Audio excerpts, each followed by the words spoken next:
Bonjour à tous, alors aujourd'hui, comme le nom de ma vidéo l'indique, je vais vous parler tatouage. Donc cette vidéo n'est pas faite pour vous inciter à vous faire tatouer, hein, je le précise, c'est vraiment pour parler de mon expérience personnelle, de mon avis sur les tatouages. J'ai fait mon premier tatouage à 18 ans, c'était un cadeau de mon parrain Fred, le tatoué de la famille. Donc je suis son exemple, je me suis fait un petit papillon sur l'omoplate. Ensuite, à 19 ans, j'ai fait le deuxième, des fleurs sur la cheville. Puis j'ai enchaîné petit à petit parce que on appréhende toujours la douleur pour les tatouages, surtout au premier. Et puis on réalise qu'au final, c'est supportable. Donc on a tendance à enchaîner 1, 2, 3, puis au final, moi pour le moment j'en suis à 6. Donc j'ai commencé à 18 ans, là j'en ai 28, j'en ai 6. Donc j'ai fait le premier pour mes 18 ans et on m'a offert le dernier pour mes 28. Donc on pourrait croire que la boucle est bouclée, mais non, parce que j'en ai d'autres en projet. J'aime beaucoup les motifs, comment dire, un peu féminins. Je fais pas des choses trop vulgaires, trop grosses, trop...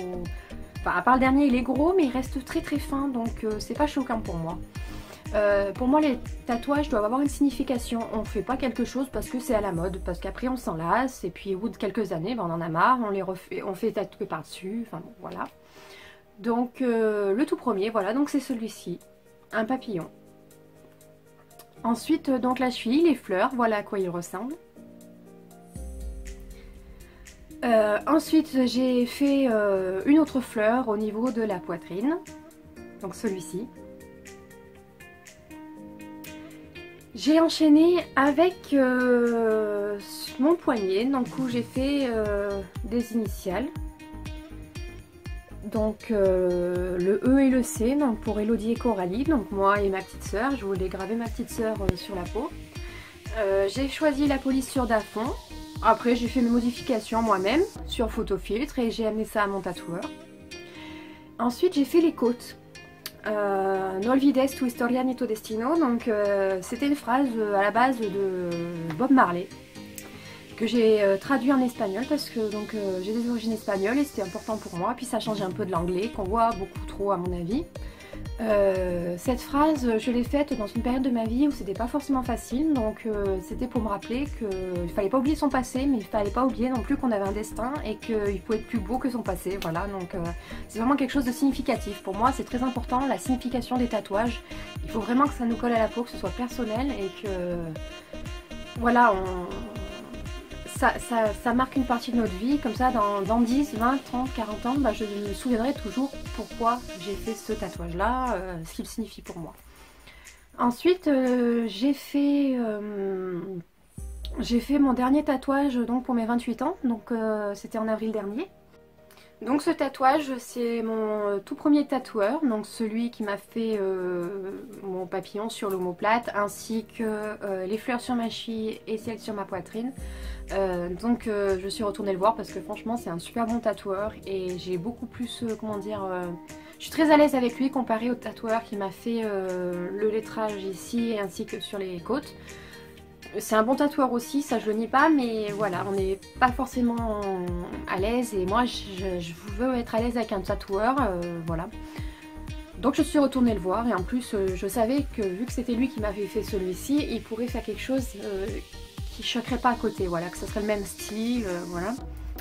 Et j'ai entièrement confiance en lui, je sais qu'il est vraiment doué pour le dessin, on y va, on lui donne ses idées. Moi voilà, je voulais une fleur de lotus. Pourquoi une fleur de lotus? Parce que la fleur de lotus c'est symbole de renaissance, de paix avec son âme, son esprit, son corps. Voilà, c'est vraiment très très symbolique et moi c'était ce côté symbolique que je souhaitais. Voilà, donc j'y suis allée, je lui ai expliqué un peu ce que je souhaitais, je lui ai montré différentes images et il m'a dessiné tout ça et franchement j'ai eu un vrai coup de cœur, hein. Voilà, j'ai un peu appréhendé parce que c'était une grosse pièce, mais au final le tatouage a duré 2 heures. Voilà pour le résultat. Donc 2 heures de tatouage et je suis pas déçue. Franchement c'est la plus belle pièce que j'ai, c'est mon plus beau tatouage. C'est voilà, c'est celui qui veut vraiment dire le plus de choses pour moi. Et je regrette pas du tout, voilà, même si c'est une grosse pièce, je regrette pas. Après, c'est vrai que j'ai d'autres projets, notamment me faire l'avant-bras. Mais pour ça je préfère attendre parce que je suis à la recherche d'un emploi. À la base je suis secrétaire médicale, agent d'accueil, voilà, des choses comme ça. Je suis beaucoup en relation avec le public et bah, forcément les tatouages, même si maintenant on les accepte beaucoup plus, bah, ça reste quelque chose que tout le monde n'apprécie pas dans le domaine professionnel. Donc je préfère attendre et voir. Mais voilà, j'ai le projet dans ma tête depuis plusieurs années déjà, donc je pense le faire. Donc je vais vous donner à la fin de cette vidéo les coordonnées de mon tatoueur. Si vous êtes dans la région Rhône-Alpes ou pas très loin, n'hésitez pas à le contacter, allez le voir. Franchement il est top, hein. Il vous met à l'aise, il fait des dessins superbes, vous pouvez lui demander ce que vous voulez. Il a plusieurs styles et voilà. Moi j'en ai pas vu d'aussi bon que lui. Après voilà, je suis pas non plus allée à Paris, à Lyon, je ne sais où.